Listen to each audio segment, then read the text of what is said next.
What is the meaning of life? I know many people will say it's whatever you want it to be. It's subjective, and there is no one meaning of life answer for everyone. But I'm going to challenge that. If you ask some of the most influential gurus and philosophers who have written extensively about the meaning of life question, they will likely give you some kind of variation on the following answer. The meaning of life is to be of service. And your challenge is to figure out how your skills, experience, values, and passions can translate into you being of service in a way that you are fulfilled and that makes some kind of difference in the world. If you accept this definition of the meaning of life to be true, which I do, then you also must realize how important values and passions are in your life and to be in touch with them. Let's look at this from a completely different perspective. There are certain categories of people that you meet at social gatherings. People who want to impress you with a lot of facts and figures. People who want to convince you of their opinions. People who are pretty shy and hardly talk at all. And then there's people who have an attractive energy about them that draws people into the conversation. Yes, they've got great conversation skills, but there are two other things that they really have developed, and it's their values and passions. That is to say, these people are very clear about what they value in life and what they're passionate about. Once again, self-awareness is one of the most powerful things you can have when it comes to upgrading your social life.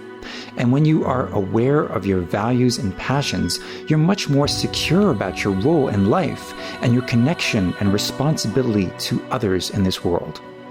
So, if that's the case, then why isn't everyone in touch with their values and passions? After all, it doesn't cost any money to get in touch with them. First of all, we know that self-awareness is hardly ever taught in school, and it's not something that many parents encourage because a lot of parents don't value self-awareness, and we know that most people focus on their careers and romantic relationships. It is for this reason that most people are completely stumped if you were to ask them what the meaning of life is. Secondly, our values and passions often change over time.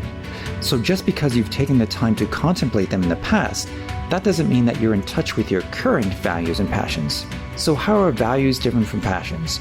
It's easy to see the difference with some examples.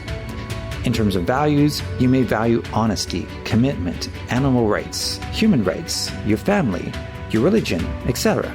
In terms of passions, these are usually more action-oriented, such as helping others, playing a musical instrument, rock climbing, learning something new, etc. So how do values and passions actually come up in conversations at social gatherings? If one of your values is the environment, or environmental protection to be specific, then you may want to share with others the great time that you've been having volunteering for a specific environmental organization that you recently joined. Or you may want to ask your friends if they know of an environmental organization that they would recommend being part of. If one of your passions is playing a musical instrument, then you may want to talk about the new piece of music that you're working on and how much joy and satisfaction it gives you to have a musical outlet in your life. You may also be in touch with a value or a passion, but you're not currently involved with any activity associated with it. So social gatherings are a great place to ask others if they know, for instance, of any choirs that are looking for new members, or if they would recommend a place to learn how to paint. Unfortunately, people often become more self-aware about their values and passions when tragedy strikes them or one of their loved ones.